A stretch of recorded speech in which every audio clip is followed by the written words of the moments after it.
There are just too many black people in Invincible, said actual brain dead people. You do not understand how mad I am right now. I was recommended to watch this video by King John. The video in question was by a channel called Type2 Production. The video is titled The Problem with Invincible, Violence Without Purpose. As you can see, this is a pretty lengthy video. But as of right now, I want to focus in on a portion of the video titled Leftist Nonsense. Now usually, I just play the video in the background and just react to it, but to save us some time, I am not going to do that in this video. In hopes of making this video no longer than 20 minutes, I will try to break down this 10-minute portion of the original video and structure it based off the points I want to respond to, which are, and yes, I'm not joking, diversity, sodomy, and small leftist commentary. But before that, please leave a like and subscribe to the channel. Now, let's get right.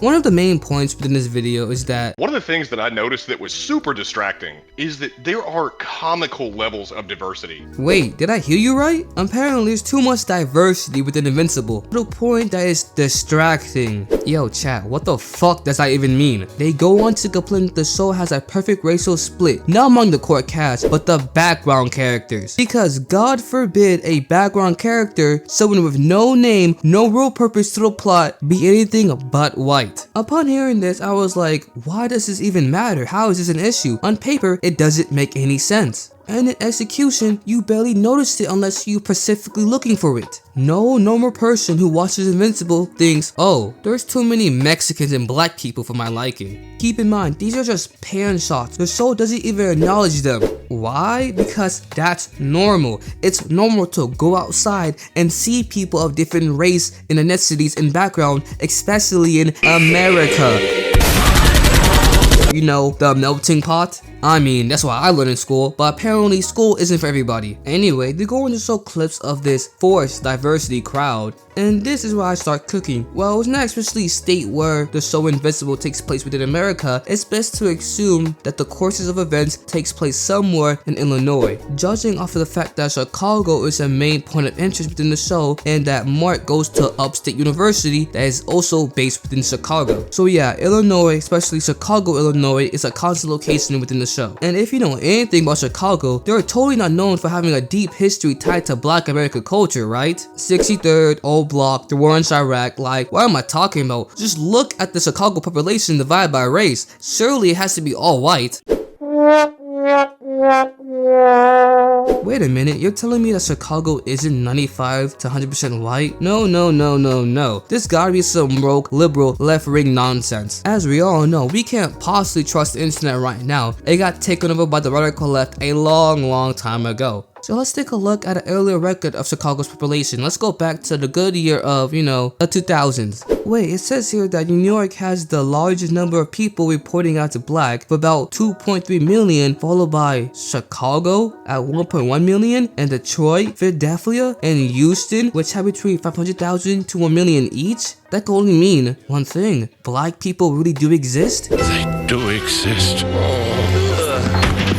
Yeah, I know, shocker. To who? To people who don't go outside and touch grass. I swear, these anti-woke motherfuckers swear they're not chronicling online. But Type 2, don't worry, I have enough brain power to think for the both of you. The reason the writers and staff include so much racial representation is to create an open and inclusive, I know, people like you hate to hear that word, environment that welcomes a wider audience. Bigger audience means more people, more money. Money good, money help many things. This is important because to appeal to a wider audience, they have to race swap certain characters like Amber, whose race wasn't important to the narrative or their character identity. This allows people from an unrepresented group to feel happy that they're finally being recognized in the media that they watch and support. That means they're more likely to invest their time and money into that media, which leads to more profits. They even go on to show the CBR article claiming that the showrunners said that the Invincible comics were made by two dumb white guys. This is why reading is so fundamental. These guys had the audacity to show this article on screen knowing that their audience, who are socially inept, will not even read what's in front of them. But here on the Little Review channel, we appreciate words on paper. So let's get right into this article. We have Robert Kirkman, you know, the guy who actually made the Invincible comics, explained that since he made Mark racially ambiguous, it ended up him meeting fans who just assumed Mark was a member of their own race, Mexican, Filipino, etc. Because of these interactions, Kirkman saw firsthand what racial representation and diversity really means to his viewers. He even goes on to explain that Invincible ended up benefiting from this because it made the audience feel more invested. You know why that is? Because if you live in the real world, you should know that the real world is a very diverse place filled with all kinds of people and locations. So it makes sense for a show set in the real world to feel as real as possible. Now, it's time to talk about Somdomy. Alright, here's a little tune inspired by one of the great legends of the Old West.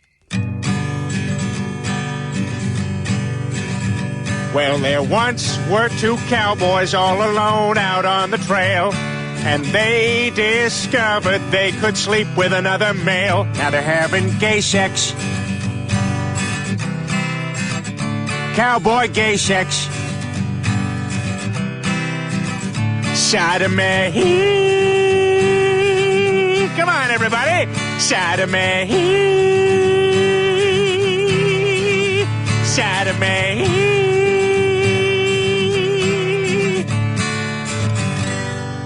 Sodomy.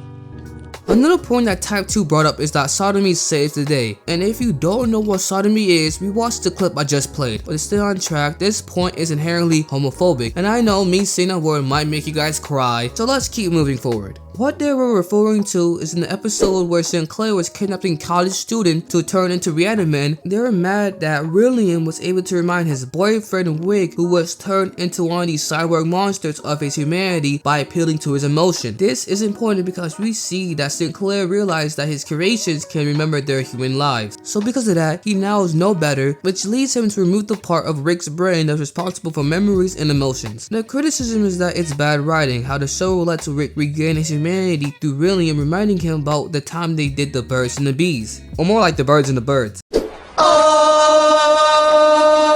I'm starting to make more jokes here on the channel, but let's stay focused. Type 2 makes a huge deal about this, saying that the show is trying to put this leftist agenda on us. And I'm like, okay, let's take the big fat juicy cock out of our mouths and think for a second. The reason Rillian was able to get through Rick and remind him of his humanity is because of the concept love conquers all trope. Love is one of the most human emotions. This is shown throughout countless storytelling within fiction. I actually talked about the concept of love and humanity in my video talking about James Gunn's Suicide Squad. You should go check it out. Plus, imagine trying so hard to focus on the science aspect of it. This is a fictional show where people are randomly given powers at birth. My nigga, this is a world where a girl can control atoms on a molecular level. A person can be born with the power to travel the multiverse, and we have space Yahtzees as the antagonist. But a gay man be reminded of his love for his partner? Out of all things, that's where you draw the line? Like, God forbid a nigga can be gay. I don't understand. And they keep on saying, we're not nitpicking, gay sex literally saved the day. Dude, even if you're not nitpicking, you are misrepresenting what actually happened with the course of events. It's not about how gay sex saves the day, it's about true love saving the day. Now let's go on with their last points, which is, What's funny is the show's very blunt about dropping leftist talking points into scenes that are wholly irrelevant to those points. What we're going to do here is just play a short montage so that you can see exactly what we're talking about with very specific examples. You want to be a superhero, right? Fame, glory, get the pretty gal? I mean, that's sexist, but okay. But I hear they do have a good social justice program. You gotta get over this stupid man of the house thing. I'm trying to help. Wait. You're both female. And? I must inhabit a living male host. That's sexist. And his boss is a suit who sacrifices all in a second to save white America. You come to pray at this obscene monument. in my last video, I talked about how shows are always political in the sense that the writers are trying to convey a message to the viewers. We're not kids anymore. We can't just turn off our brains and watch skibbity kaisenet videos. We are witnessing a story that will always have a deeper meaning. I understand that Invincible can lean left in its worldview, and if you personally don't agree with that, I want you to engage with it critically and add value value to your criticism so we can have an actual conversation. But if you're just like Type 2 Production and want to cry all day about wokeness in media, how about you be like really and suck it up and swallow? They brought up a point that the show tries to convince us that Eve's dad is this bad person, which he is. You can say Eve's dad had good intentions for his daughter, sure, but the way he did things was inherently wrong. There's nothing wrong with a father wanting his daughter to be happy with a husband and a family of their own, but the reality is that he was a dickhead about it. He was rude, obnoxious, and inconsiderate of his daughter's feelings. To remind y'all, in the first season, when Eve reminded her dad that Rex cheated on her, what was his response? He told his daughter to go back to Rex because guys cheat all the time. And keep this in mind, he said this in front of his wife. What does that imply? Please use your fucking brain. Even though Eve and her dad don't see eye to eye, the show makes it clear that he can still be right. You know, about her not being an architect, so she can't just build stuff willy-nilly. So after the collapse of the park that she made, she went to college to study agricultural design to further better her powers. In an effort to prove how Invincible tries to sneak in leftist ideology, they break up throwaway lines that the character said. Look at the costume they've got you in. Talk about pandering to gender roles. Undergrad in sociology and women's studies. First off, when I heard this line, I thought it was just funny. And it's still funny. Learn how to laugh, my niggas. But I guess Type 2 can't understand Pete committed gold. Another thing they bring up is how they reference the moment in the show where Debbie tries to get back into her job. We meet this couple. The man was quite rude to his wife due to the fact that he's the quote-unquote breadwinner and he doesn't allow his partner to have a say on where they live. Anyone with a brain can see how this is a parallel to Debbie's and Nolan's relationship, since Nolan took the role of the leader within Mark's family dynamic. This scene happens in the middle of Debbie's character growth and her arc, showing she's more than just Nolan's wife, hence the smart comment to the guy about his girlfriend not being his pet. Issue isn't that since he's the breadwinner, he doesn't have a full say. Problem is that when you're looking to buy a house with someone you're going to live with, all parties should have a say, no matter how much money they make in comparison. What's the point of bringing your partner to look for a house if you're not gonna let them have their opinion? Like I said before, execution matters. Both this guy and Eve's dad had good intention and a valid point. It's how they went about things that made them jerks.